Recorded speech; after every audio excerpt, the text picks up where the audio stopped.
Assalamualaikum warahmatullahi wabarakatuh. Salam santun, sehat sukses selalu. Halo sahabat subscriber Heri Wulan Channel. Semoga panjenengan senantiasa dalam lindungan Allah Subhanahu wa Ta'ala dan selalu dimudahkan dalam menjalani aktivitas. Dalam kesempatan kali ini, saya akan membagikan sedikit pengetahuan tentang penyaksi kesadaran yang tak pernah berubah. Jadi sebelum lanjut, jangan lupa subscribe, like, comment, and share, serta aktifkan loncengnya supaya panjenengan tidak ketinggalan video-video saya selanjutnya. Oke, langsung saja kita simak videonya. Spiritual awakening bukanlah tujuan akhir, melainkan awal dari perjalanan mengenal diri yang lebih dalam. Setiap orang mengalaminya dengan cara berbeda. Namun ada beberapa proses yang sering muncul dalam perjalanan tersebut. 1. Self-cleansing, pembersihan diri. Tahap ini adalah proses membersihkan diri dari beban emosional, luka batin, pola pikir negatif, dan energi yang selama ini tersimpan di alam bawah sadar. Bentuknya dapat berupa introspeksi diri secara mendalam, menyembuhkan trauma masa lalu, melepaskan kemarahan, dendam, dan rasa bersalah, menjaga pola hidup yang lebih sehat, melakukan meditasi, doa, atau refleksi diri. Tujuannya bukan menjadi sempurna, tetapi menjadi lebih sadar terhadap apa yang terjadi di dalam diri. 2. Detachment, melepaskan kelekatan. Seiring meningkatnya kesadaran, seseorang mulai memahami bahwa kebahagiaan tidak bergantung pada hal-hal di luar dirinya. Detachment bukan berarti tidak peduli, melainkan tidak lagi bergantung secara berlebihan pada pengakuan orang lain, status sosial, harta dan materi, hubungan yang tidak sehat, ekspektasi yang tidak realistis. Ketika kelekatan berkurang, seseorang menjadi lebih tenang dalam menghadapi perubahan hidup. 3. Surrender, berserah dengan kesadaran. Surrender bukan menyerah karena lemah, melainkan menerima bahwa tidak semua hal dapat dikendalikan. Pada tahap ini seseorang belajar berdamai dengan masa lalu, menerima proses kehidupan, melepaskan ego yang berlebihan, mempercayai alur kehidupan, mengurangi kebutuhan untuk selalu mengontrol segalanya. Berserah bukan berarti pasif, tetapi tetap berusaha sambil menerima hasil dengan lapang dada. 4. Self-love, mencintai diri sendiri.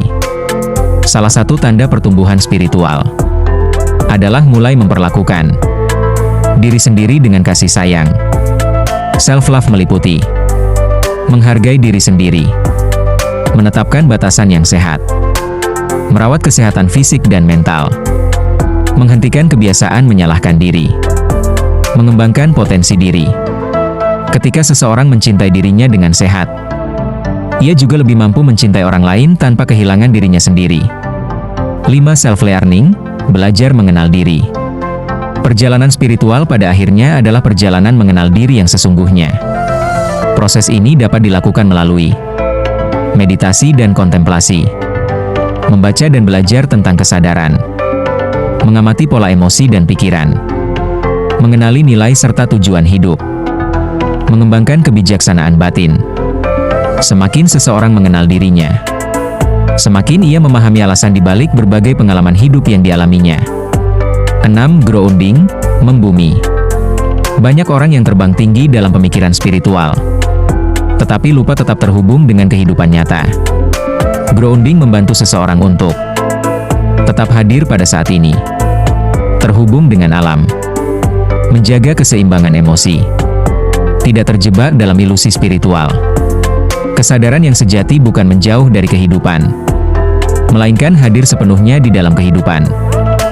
7. Menemukan misi jiwa. Setelah melalui berbagai proses penyembuhan dan pembelajaran, banyak orang mulai merasakan panggilan hidupnya. Misi jiwa tidak selalu berupa hal besar. Bisa berupa menjadi orang tua yang lebih sadar, membantu sesama, berkarya dengan penuh makna, menyebarkan kebaikan, menjadi versi terbaik dari diri sendiri. Karena pada akhirnya, spiritual awakening bukan tentang menjadi lebih istimewa dari orang lain, melainkan menjadi lebih sadar, lebih bijaksana, dan lebih penuh kasih dalam menjalani kehidupan. Kebangkitan spiritual bukanlah saat kamu menemukan cahaya, tetapi saat kamu berani melihat kegelapan dalam dirimu dan mengubahnya menjadi kebijaksanaan. Apakah kesadaran itu berwujud, bisa dilihat atau diraba? Jawabannya, ia adalah yang menyadari segala sesuatu. Tapi dirinya sendiri tak pernah bisa disadari oleh apapun.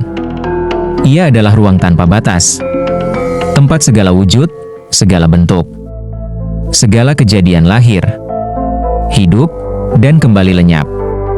Ia tak terlihat, tak terukur, tak bisa ditangkap akal. Tapi ia adalah satu-satunya hal yang paling nyata dan tak pernah bisa disangkal. Karena segala yang ada, pasti ada di dalamnya. Dan tak ada sesuatu pun yang bisa berada di luar dirinya. Sederhananya begini. Lautan adalah kesadaran. Ombak, gelombang, buih, busa yang terus berubah bentuk. Naik turun, datang pergi. Itu adalah pikiran, perasaan, pengalaman, dan segala hal yang kamu alami. Ombak tak lain adalah air, tapi ombak tak akan pernah menjadi seluruh lautan. Begitu juga, segala pikiran dan rasa muncul dan hidup di dalam kesadaran. Tapi tak satu pun dari mereka yang pernah menjadi hakikat dirimu. Segala sesuatu terus berubah. Tak pernah diam, pikiran datang lalu pergi. Rasa senang muncul lalu lenyap, badan tumbuh lalu berakhir.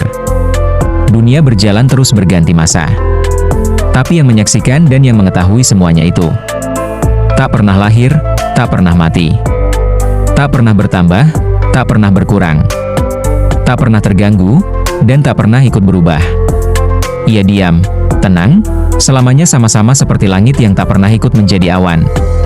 Tak pernah ikut menjadi hujan. Tak pernah ikut menjadi gelap atau terang.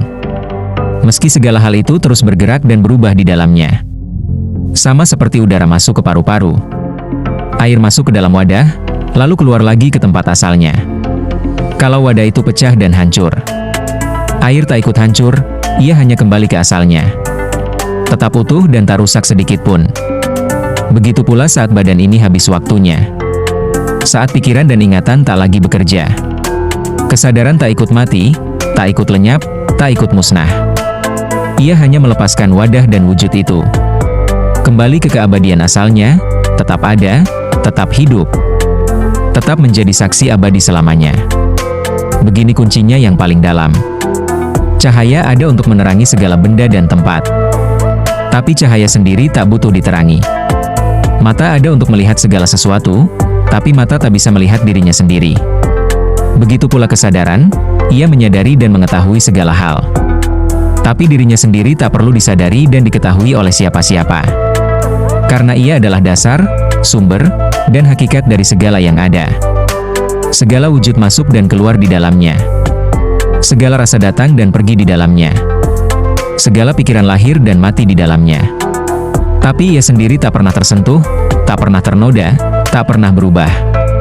Ia tetap suci, tetap murni, tetap luas dan selamanya bebas. Maka kenapa kita perlu menerima dan melepaskan? Supaya segala ikatan, segala keterikatan pada badan, pikiran, rasa, nama, dan wujud itu melebur dan hilang. Supaya akhirnya kamu terbangun dan sadar sepenuh hati. Aku bukan badan ini. Aku bukan pikiran ini. Aku bukan perasaan ini. Aku bukan nama, bukan rupa, bukan kisah hidupku. Aku hanyalah kesadaran yang menyaksikan segalanya abadi, bebas, dan tak terikat apapun selamanya. Racep berarti 5. Bukan sekadar angka, tetapi lambang susunan dasar kehidupan. Dilambangkan dengan kembang berkelopak 5 sebagai pusat keseimbangan rasa dan daya. Rasa adalah kemampuan untuk menyadari, merasakan, dan memahami kehidupan. Daya adalah kemampuan untuk bergerak, bertindak, dan mewujudkan. 5 juga dipahami sebagai lambang limang buca. 5 unsur yang menyusun dan menopang kehidupan agar tetap selaras. Dari dasar 5 inilah lahir 3 susunan sesaji leluhur. Racep Idusa, 5J27. 5 dipadukan dengan 2. Dusa berarti 2 arah, 2 pilihan, 2 daya yang berjalan berdampingan. Karena itu digunakan 2 warna atau 2 jenis kembang sebagai lambang keseimbangan. merah putih, merah kuning. Atau pasangan lain yang melambangkan dua kekuatan yang tidak saling mengalahkan, tetapi saling melengkapi. 5 yang bertemu dua menuju angka 7. 7 dimaknai sebagai tujuan dan arah hidup. Karena itu Racep Idusa biasa dipakai dalam sesaji. Weton sebagai lambang penataan. Langkah hidup agar manusia tidak berjalan karena dorongan sesaat, tetapi menuju tujuan yang disadari. Bukan memilih salah satu arah, melainkan menemukan keseimbangan di antara keduanya. Racep Itelu, 5C38. 5 dipadukan dengan 3. Telu melambangkan pengetahuan, wawasan, dan keahlian. Pengetahuan untuk mengenali, wawasan untuk memahami, keahlian untuk mewujudkan. Karena itu digunakan 3 jenis kembang sebagai lambang daya penyangga kehidupan. 5 yang bertemu 3 menghasilkan 8. 8 dimaknai sebagai pilar penopang kehidupan. Racep Itelu biasa digunakan dalam pangruatan sebagai lambang mengurai yang kusut, membersihkan yang berat, dan mengembalikan keseimbangan yang terganggu. Bukan sekadar membuang kesialan, tetapi memperkuat penyangga hidup agar manusia kembali berdiri dengan mantap. Racep Isepat, 5O49. 5 dipadukan dengan 4. Sepat berarti tempat atau penjuru. 4 jenis kembang melambangkan 4 arah penjaga yang mengelilingi satu pusat. 4 menjaga batas. 5 menjaga inti. Hasilnya adalah 9. 9 dimaknai sebagai keselarasan ruang dan kehidupan yang telah tertata. Karena itu Racep Isepat digunakan untuk menjaga keseimbangan tempat seperti rumah, padepokan, petilasan, sawah, maupun ruang usaha agar tetap tentram dan selaras. Maka rangkaian Racep membentuk satu perjalanan. 5 dasar kehidupan. 5J27 menemukan tujuan. 5J38 menguatkan penyangga hidup. 5J49 menata ruang kehidupan. Kemhian di masa lalu bukan dipahami sebagai sekadar persembahan, melainkan penyusunan kembali hubungan antara rasa, daya, pengetahuan, tujuan, dan tempat agar kehidupan tetap berjalan selaras. Jadi itulah sedikit penjelasannya.